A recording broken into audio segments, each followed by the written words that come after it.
नमस्कार, मैं श्यामगिरी। आप देख रहे हैं टीएफडी इंडिया न्यूज 24। टीएफडी इंडिया न्यूज 24 में आप सभी दर्शकों का स्वागत है।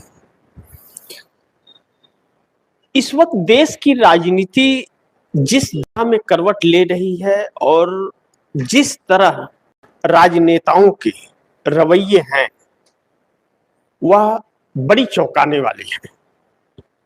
किसी ने सपने में भी नहीं सोचा था कि जो यह हालात उत्पन्न हुए हैं, मोदी जब से प्रधानमंत्री बने हैं 2014 से, हर परिस्थितियां, हर हालात इस देश की जनता के खिलाफ, यानी कि देश की जनता ही बलि का बकरा बनती है। सरकार न तो वह जिम्मेदारी लेने को तैयार है और न तो सरकार सच बोलने को तैयार है। और फैसले जो हैं, वह फैसले एक अनजान और नासमझ वाले हमेशा रहे, क्योंकि इस सरकार का एक सिद्धांत यह रहा कि यह सरकार अपना पेट भरती रहे, पेट फाड़ फाड़ कर धन एकत्रित करती रहे।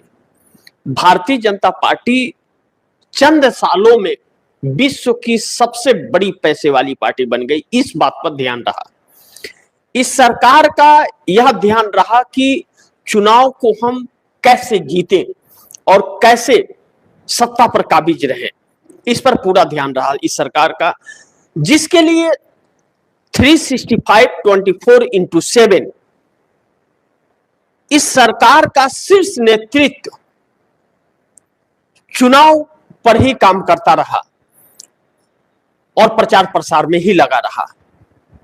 इसका तात्पर्य और अंजाम यह हुआ कि आज इस देश के अंदर एक संवैधानिक और लोकतांत्रिक तौर पर चुनाव होना बंद हो गया, और यह सब कुछ 2017 के बाद से शुरू हो गया। 2019 की परिस्थितियां पूरी तरह से असंवैधानिक रही, क्योंकि उन हर नियमों का उल्लंघन भारतीय जनता पार्टी सरकार और नेताओं ने किया जो चुनाव आयोग का उल्लंघन करता है। लेकिन मुख्य चुनाव आयुक्त या चुनाव आयोग की प्रणाली जो है, वह सरकार के साथ खड़ी रही। और 2026 आते आते हालात इस कदर बढ़ गए कि पूरी तरह से जैसे हमारे देश का प्रधानमंत्री कंप्रोमाइज हो गया, वैसे संवैधानिक संस्थाएं भी कंप्रोमाइज हो गई, चाहे वह न्यायपालिका हो और चाहे चुनाव आयोग हो, चाहे प्रशासन हो, ईडी, सीबीआई, इनकम टैक्स हो। अब चूंकि ईरान इजराइल के युद्ध से इस देश के अंदर जो आपदा आई, या इस सरकार का पाखंड जो देश के सामने आया कि 12 सालों में इस सरकार ने कुछ ऐसा किया ही नहीं जिससे किसी आपदा में इस देश को संभाला जा सके। यह वजह रहा कि लगातार लाखों करोड़ रुपए डूब रहे हैं शेयर मार्केट से। वह पैसे मध्यम वर्ग पर चोट ज्यादा मार रहे हैं। अब ईरान इजराइल युद्ध के अंदर गलत फैसले लेने की वजह से और विपक्ष से चर्चा न करने की वजह से जो फैसले हुए, इजराइल और अमेरिका के साथ जो सरकार खड़ी हुई और आज भी मुस्तैदी से खड़ी है, इसका अंजाम है कि इस देश की जनता को महंगाई मार खाएगी और बेरोजगारी बढ़ जाएगी। ऐसे में इंडिया गठबंधन ने दिया ऑफर, नीतीश नायडू कर रहे विचार, एकनाथ शिंदे भी होंगे तैयार, क्योंकि धर्मेंद्र प्रधान समाजवादी पार्टी के नेता और अखिलेश यादव के भाई ने कल पार्लियामेंट में खुलेआम ऑफर दे दिया। लेकिन धर्मेंद्र प्रधान का खुलेआम ऑफर चंद्रबाबू नायडू को यह नई बात नहीं रही। अखिलेश यादव नीतीश कुमार को भी ऑफर दिए हैं और अखिलेश यादव चंद्रबाबू नायडू को भी ऑफर दिए, और अखिलेश यादव हैदराबाद तक चंद्रबाबू नायडू के नजदीकी और वरिष्ठ नेताओं से मुलाकात करने भी गए थे और मुलाकात किए भी। लेकिन कल कल की घटना मोदी सरकार को हिला रही है, जो ऑफर नीतीश नायडू को दिया गया है, और एकनाथ शिंदे भी कहीं ना कहीं विचार विमर्श करते नजर आ रहे हैं। इस पर भारतीय जनता पार्टी एक नई संकट में आ गई है। लेकिन बड़ी महत्वपूर्ण है कि इंडिया के ऑफर पर नीतीश नायडू का फैसला क्या होगा, यह महत्वपूर्ण है, क्योंकि नीतीश नायडू का फैसला आने से पहले ही भारतीय जनता पार्टी हिल सी गई है, क्योंकि नीतीश कुमार के वह 4 शर्त भारतीय जनता पार्टी को बहुत परेशान कर रहे हैं। जो 4 शर्तें नीतीश कुमार ने रखी है, जो वह 4 शर्त भारतीय जनता पार्टी के लिए इतनी मुश्किलें डालने वाली है कि अगला मुख्यमंत्री का नाम तय हो और वह मुख्यमंत्री जेडीयू के लिए, जेडीयू के अस्तित्व के लिए हानिकारक ना हो, उनके कहने का मतलब है। और दूसरा, गृह मंत्रालय का कंट्रोल जेडीयू के ही पास रहे। और तीसरा, विधानसभा अध्यक्ष यानी कि स्पीकर का पद जेडीयू के पास रहे। और विभागों का नया फार्मूला क्या होगा। और इन चारों सवालों में जेडीयू यानी कि नीतीश कुमार ने अपनी पार्टी का हित रखा है कि उनकी पार्टी को किसी भी तरह का खतरा ना हो और इन चारों पर नीतीश कुमार का कंट्रोल हो। ऐसे में भारतीय जनता पार्टी कोई भी जवाब नहीं दे रही है, और जब जवाब नहीं दे रही है भारतीय जनता पार्टी तो बात बिगड़ रही है। और नीतीश कुमार 130 एमएलए की प्रक्रिया में लग चुके हैं बिहार के अंदर। चंद्रबाबू नायडू को खुला ऑफर पार्लियामेंट के अंदर संजय सिंह ने भी दिया ऑफर, और ऑफर दिया धर्मेंद्र प्रधान ने भी, अखिलेश यादव के भाई ने भी। अब ऐसे में भारतीय जनता पार्टी के लिए मुश्किल होनी तय है। सवाल यह नहीं है कि नीतीश नायडू आ रहे हैं या नहीं, सवाल यह है कि उनकी मजबूरियां कितनी है और भारतीय जनता पार्टी के साथ रहे अगर तो फिर हालात क्या उत्पन्न होंगे और उनके वोट बैंक पर क्या असर पड़ेगा। अब जैसे नीतीश कुमार ने 4 शर्तें रखी, बड़े ध्यान से समझिएगा आप दर्शक। नीतीश कुमार ने 4 शर्तें रखी और यह चारों शर्त नीतीश कुमार अपने पार्टी और अपने बेटे के अस्तित्व को ध्यान में रखते हुए किया कि यह नहीं तो फिर एनडीए भी नहीं, यह नीतीश का कहना है। अब नीतीश को 9 तारीख तक दिल्ली पहुंचना है और भारतीय जनता पार्टी को यह फैसला करना है, लेकिन भारतीय जनता पार्टी अभी फैसला नहीं कर रही है। पश्चिम बंगाल और आसाम के चुनाव के मद्देनजर नीतीश कुमार को छेड़ना नहीं चाहती है, लेकिन अंदर खाने भारतीय जनता पार्टी जो तोड़फोड़ की कोशिश कर रही थी वह तोड़फोड़ उल्टा पड़ गया, क्योंकि नीतीश कुमार ने 130 एमएलए का भी समीकरण एक नया तैयार कर लिया, जो भारतीय जनता पार्टी के लिए मुश्किलें पैदा कर रहा है। नीतीश कुमार के पाले में गेंद है। नीतीश कुमार सरकार पलट सकते हैं, निजाम बदल सकते हैं, परिवर्तन कर सकते हैं, सब कुछ इस वक्त नीतीश कुमार के हाथ में है और भारतीय जनता पार्टी जा रही है। Nitish Kumar plan A, plan B, plan C तीनों पर काम करते हुए नजर आ रहे हैं, लेकिन आखिरी वही जो आप दर्शक समझ लीजिए कि नीतीश कुमार की मुख्य मंशा क्या है। 4 शर्तों में एक में थोड़ा सा क्लियरिटी आपको दे देता हूं, आप सब समझ जाएंगे। नीतीश ने विधानसभा स्पीकर की मांग की है कि वह जेडीयू के पास रहेगा। उसका डिस्क्राइब करते हुए नीतीश कुमार क्या कहते हैं कि राजनीति में स्पीकर की भूमिका बहुत महत्वपूर्ण होती है। यह नीतीश कुमार के वाक्य हैं कि राजनीति में स्पीकर की भूमिका बहुत महत्वपूर्ण होती है, खासकर तब जब गठबंधन की सरकार हो। नीतीश जानते हैं कि अगर भविष्य में जेडीयू को तोड़ने की कोशिश हुई तो स्पीकर ही उसे बचा सकता है, इसलिए वह इस पद पर अपना दावा छोड़ने को तैयार नहीं। अब जिस तरह से भारतीय जनता पार्टी तोड़फोड़ करती है, हर पार्टियों को तोड़ती है, वह अपना कार्य भरपूर करेगी। नीतीश कुमार को यह पता है और अभी भी नीतीश कुमार को तोड़ने की कोशिश की जाती है, लेकिन नीतीश कुमार के रहते यह सफल न हो पाया। यहां तक कि नीतीश कुमार के सांसद ललन सिंह, जो बहुत ही करीबी नेता माने जाते थे नीतीश कुमार के और जेडीयू के राष्ट्रीय अध्यक्ष भी रहे, ललन सिंह नीतीश कुमार के नाम के बगैर चुनाव जीत नहीं सकते और भाजपा उन्हें जिता नहीं सकती। वह ललन सिंह भारतीय जनता पार्टी की भाषा बोलने लगे थे। संजय झा जो जेडीयू के कार्यकारी अध्यक्ष हैं, आरएसएस से आते हैं, भारतीय जनता पार्टी के नेता रहे और भारतीय जनता पार्टी से प्लांट कराए गए थे जेडीयू के अंदर, और उन्हें कार्यकारी अध्यक्ष बनाया गया जब नीतीश कुमार इंडिया गठबंधन से आए निकलकर। तो जब अपनी शर्तों को लेकर के बात की अमित शाह से, तो उन्होंने कहा पहले संजय झा को कार्यकारी अध्यक्ष बनाइए, फिर बाद में बात करते। वह शर्त थी बिहार में 4 पावर प्लांट, बिहार को विशेष राज्य का दर्जा, बिहार को 1.25 लाख करोड़ रुपए का विशेष पैकेज का जो ऐलान नरेंद्र मोदी ने किया था। लेकिन कार्यकारी अध्यक्ष बनाने के बाद भाजपा पलट गई, नहीं बनाया, वह मांग नहीं पूरी की, आज तक नहीं की। 2 साल हो गया सरकार को। तो नीतीश यह जानते हैं कि इस वक्त नीतीश जो चाहे कर सकते हैं। एक बार सरकार बन गई तो नीतीश के हाथ से फिसल जाएगा मौका, और इंडिया गठबंधन का ऑफर खुलेआम मिल रहा है कि बिहार में सीएम भी बनाइए और केंद्र में आके पीएम भी बनिए ना, काहे के लिए उधर उधर मछली मार रहे हैं।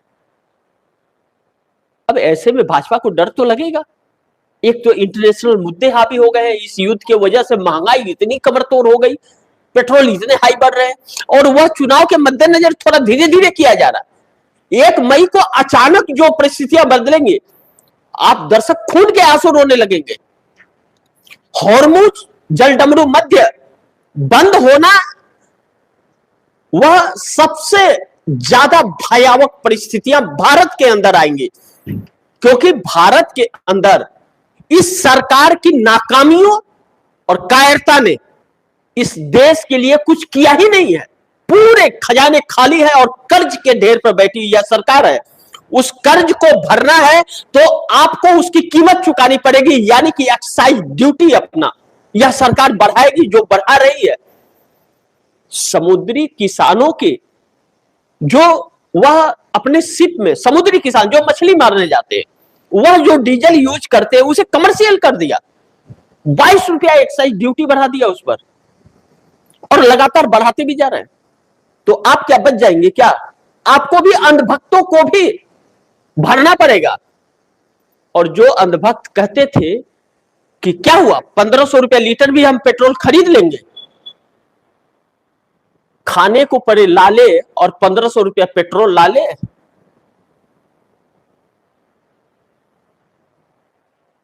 वह लोग हैं यह बोलने वाले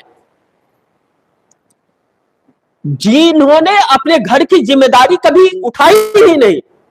जो घर में कहते हैं ना कि एक नालायक पैदा हो गया जो पूरे घर के अस्तित्व को मिटा देता है, वह लोग हैं। वह अंधे 2 तरह के होते हैं।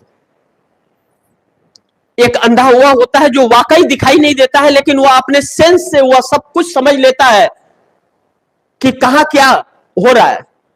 और एक अंधा आंखों वाला अंधा होता है, जो रोशनी देखने वाला, जो देखता है सब कुछ फिर भी अंधा बन जाता है।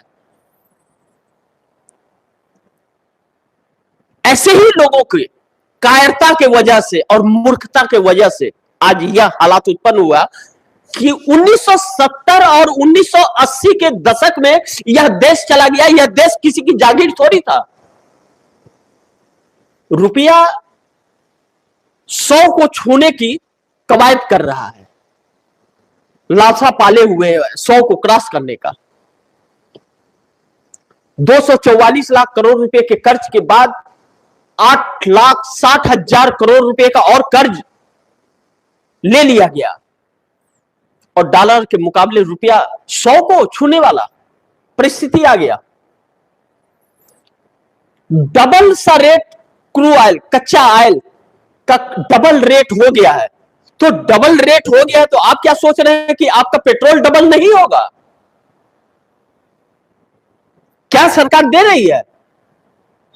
लंबी लंबी लाइनों में जो जान गंवा रहे हैं लोग, और जो मजदूर दिल्ली, हैदराबाद, बेंगलोर, मुंबई जैसे शहरों से जो निकल रहे हैं कि खा नहीं पा रहे हैं और छोटा सिलेंडर रख के काम चलाते हैं, वह 300 रुपया किलो पर सिलेंडर बन रहा है।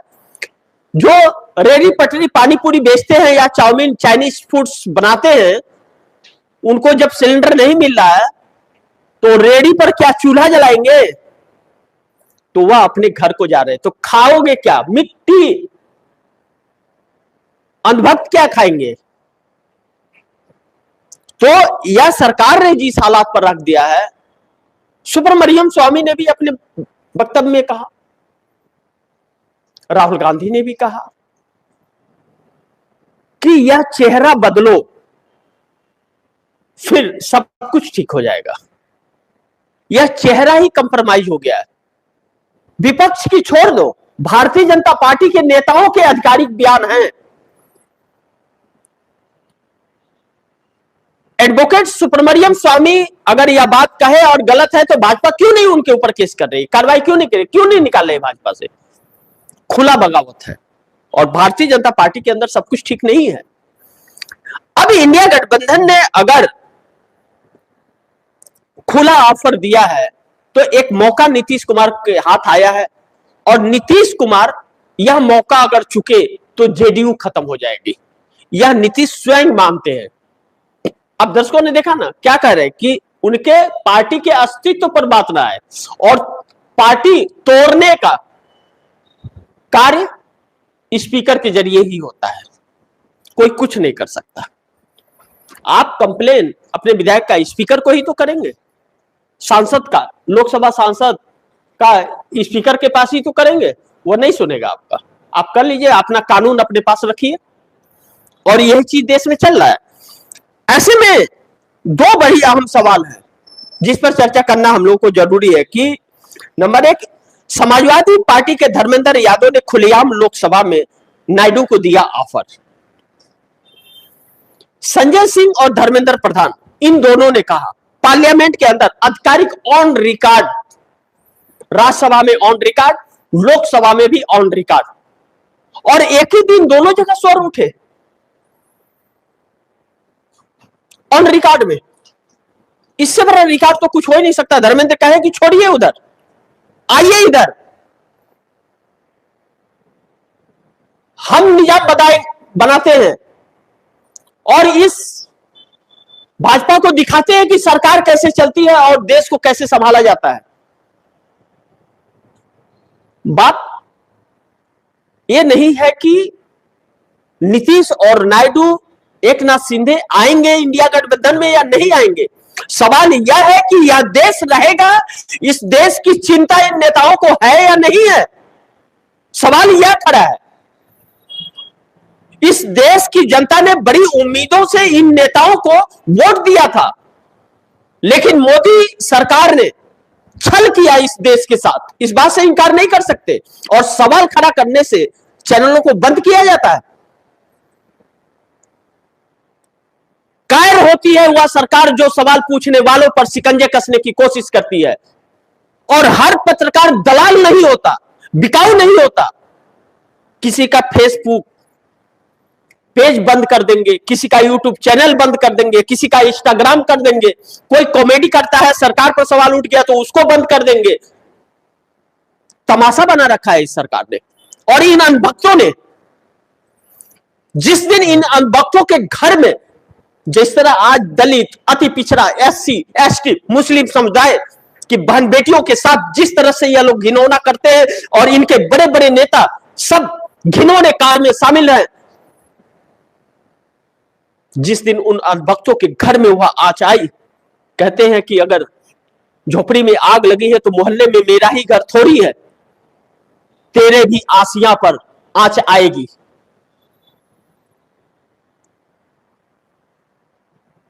लेकिन इस सरकार ने लगातार सिर्फ यही किया कि लोगों को भ्रम में डालने का, गुमराह करने का, माइंड को डाइवर्ट करने का। जो सालों से चल रहे जातिवाद और भेदभाव को खत्म करने के लिए पूर्व की सरकारों ने जो मेहनत की, आम जनता ने जो मेहनत की, उस खूबसूरती को तहस नहस करके जात पात और हिंदू मुस्लिम मंदिर मस्जिद में बांट दिया इस सरकार ने। अब यहां तक कि एक संवैधानिक सरकार भी नहीं बन सकती, संवैधानिक चुनाव भी नहीं हो सकते। कहते हैं कि मैं 56 इंच का सीना है, ऊंट जब पहाड़ के नीचे जाता है तो उसे पता चलता है कि पहाड़ की ऊंचाई कितनी है। इस देश की लोकतंत्र की जड़ें उतनी ऊंचाई है जिसे छू नहीं सकते ऐसे कायर नेता। अब ऐसे में धर्मेंद्र प्रधान ने पूरे सदन को हिला दिया और संजय सिंह ने राज्यसभा के अंदर हिलाकर रख दिया। आधिकारिक तौर पर ऑन रिकॉर्ड पार्लियामेंट और राज्यसभा के अंदर ऑफर दे दिया गया नीतीश नायडू को कि आइए हम सरकार बनाकर और चलाकर दिखाते हैं। लेकिन नंबर 2, क्या एकनाथ शिंदे भी भाजपा पर बोझ बन गए? होंगे तैयार, आएंगे इंडिया गठबंधन में। एकनाथ शिंदे भी दूध के धूले तो है नहीं। जिस बाला साहब ठाकरे ने एकनाथ शिंदे को मुंबई के थाने से उठा करके, जब वह 3 व्हीलर ऑटो चला रहे थे, सवारी ढो रहे थे, ड्राइवर का काम कर रहे थे, तो बाला साहब ठाकरे ने उन्हें ऑटो ड्राइवर से नेता बना दिया, सम्मान दिया, रुतबा दिया, नाम दिया। और बाला साहब ठाकरे के देहांत के बाद उन्होंने बाला साहब ठाकरे के बेटे की विरासत ही छीन ली। इतनी भी इंसानियत नहीं बची, पार्टी ही छीन ली। पार्टी तोड़ी होती तो बात समझ में आता, पूरी विरासत छीन ली। क्या बाला साहब ठाकरे के बेटे हैं क्या एकनाथ शिंदे?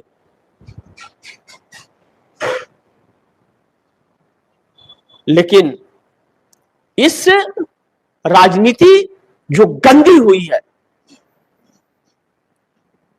एकनाथ शिंदे अस्वीकारी हैं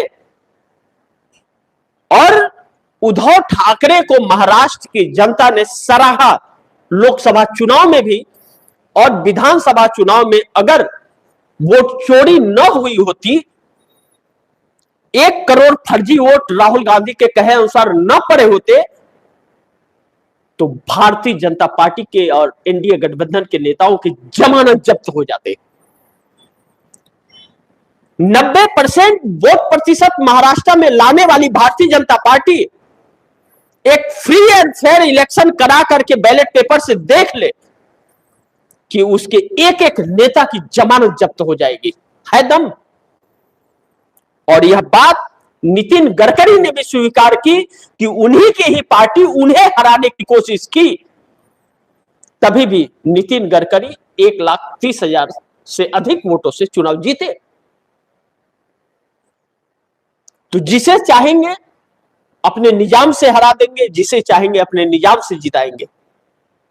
प्यारेलाल गर्ग के 27 पन्नों के आधिकारिक रिपोर्ट ने इस बात का खुलासा किया कि बिहार में एसआईआर और 65 लाख लोगों के नाम काटे जाने के बाद और 55 लाख डुप्लीकेट वोटर वोट डालने के बावजूद 102 विधानसभा की सीटें महागठबंधन से एनडीए गठबंधन ने चुरा लिए।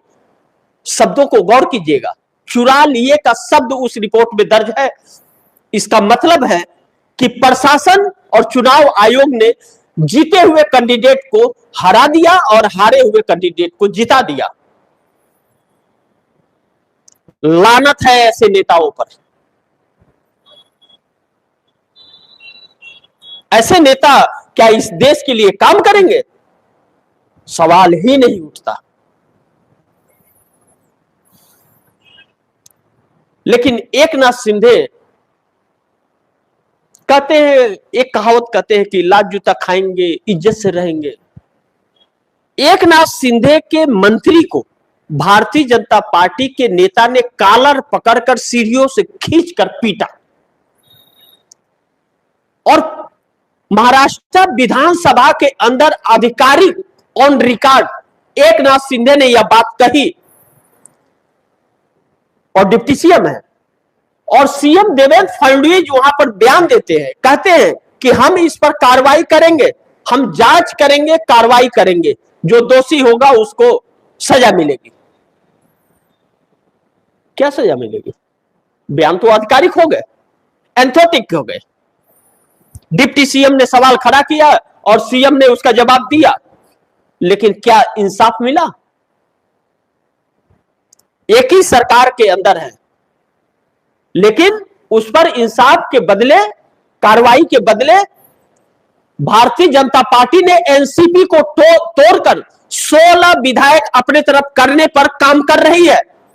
यानी कि सुनीत्रा पवार, अजित पवार के निधन के बाद सुनीत्रा पवार जो डिप्टी सीएम और अध्यक्ष बनी है एनसीपी की, उसे भी दो टुकड़ा करने की कोशिश में लगी है कि वो दो टुकड़ा हो जाए तो भारतीय जनता पार्टी की सरकार वहां पर पुख्ती हो जाए।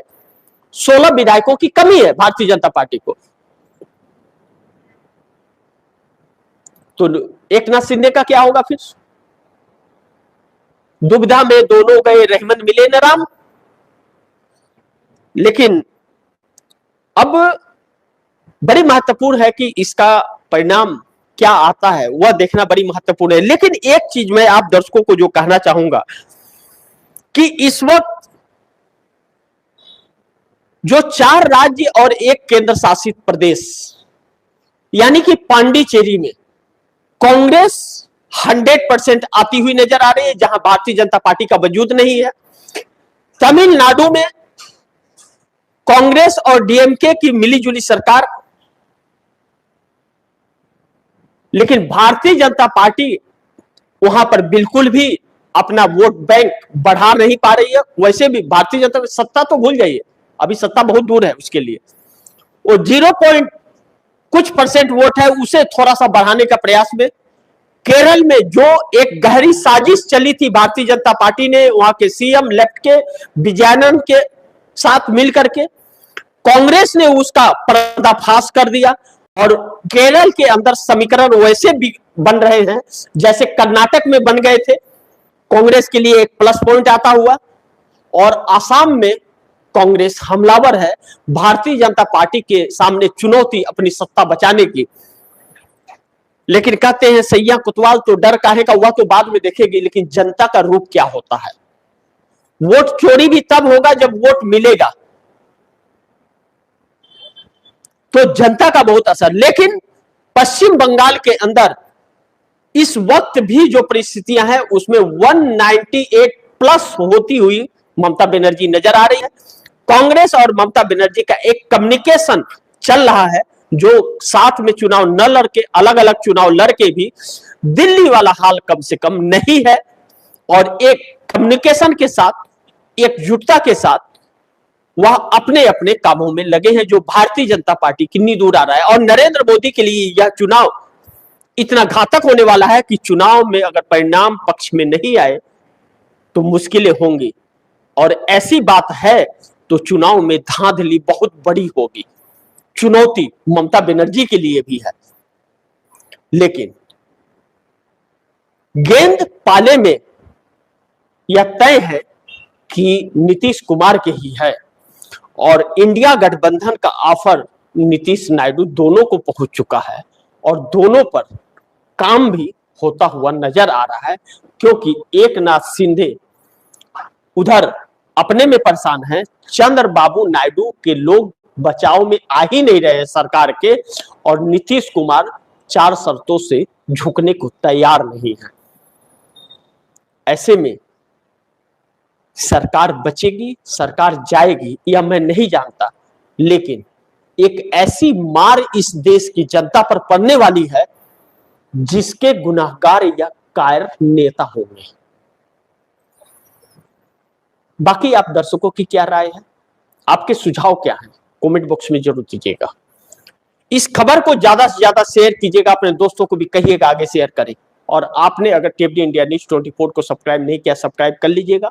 अपने दोस्तों को भी कहिएगा टीएफडी इंडिया न्यूज 24 को सब्सक्राइब करें। मिलते हैं अगली खबर के साथ, तब तक के लिए नमस्कार।